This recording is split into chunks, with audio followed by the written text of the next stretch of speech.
लेकिन जो एक्सपोर्ट्स का इस वक्त एक $60 अरब का ये टारगेट रखा गया है उड़ान पाकिस्तान प्रोग्राम में, और ये अगले 5 सालों में इस तक अगर पहुंचना है तो हर साल $6 अरब का इजाफा, ये कैसे मुमकिन हो सकेगा? क्योंकि बहुत सारी इंडस्ट्रीज़ हमारी रियल स्टेट को इंक्लूड करके ऐसी हैं कि वो जो इंडस्ट्रीज़ जब चलेंगी तो आपकी इंपोर्ट्स भी बढ़ जाएंगी, बहुत सारा खाम माल आपको बाहर से मंगवाना पड़ेगा।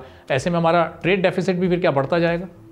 नहीं, आपका खाम माल देखें ना कि आपकी कंस्ट्रक्शन इंडस्ट्री में ज्यादातर मटेरियल तो हमारा लोकल यूज होता है, बहुत ज्यादा केमिकल्स आपके सिर्फ चंद आपको मंगवाने पड़ते हैं। मेजोरिटी सामान हमारी कोशिश किए कर जाएंगे, जिस तरह लग्जरी पर पाबंदी लगाई गई है, गवर्नमेंट को चाहिए कि लग्जरीज के ऊपर पाबंदी लगे ताकि हमारी डोमेस्टिक इंडस्ट्री जो तो काम कर सके। जो हमारी इंडस्ट्रियां बंद होती जा रही है, आप देखें कि इस वक्त तकरीबन सिरामिक्स की इंडस्ट्री बंद होने पर है या 10 से 20% के ऊपर वो चल रही है।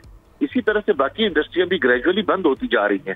जब तक अगर कंस्ट्रक्शन को रिलीफ नहीं देंगे, कंस्ट्रक्शन के काम को नहीं करेंगे, तो जो 72 रिलायड इंडस्ट्रियां हैं, अगर वो ग्रेजुअली बंद हुई, जब उन लोग बेरोजगार होंगे तो गवर्नमेंट के लिए एक मजीद परेशानी शुरू हो जाएगी और लॉ एंड ऑर्डर की सिचुएशन को कंट्रोल करना मुश्किल हो जाएगा। तो लिहाजा सिर्फ एक एक्सपोर्ट को फिगर आउट ना करें। मैं समझता हूँ ओवरऑल मुल्क की जो जितनी भी इंडस्ट्रियां हैं सबको सबकी तरफ सोचना चाहिए। एक्सपोर्ट यकीनन हमें फॉरेन एक्सचेंज चाहिए, एक्सपोर्ट हमें बढ़ानी चाहिए।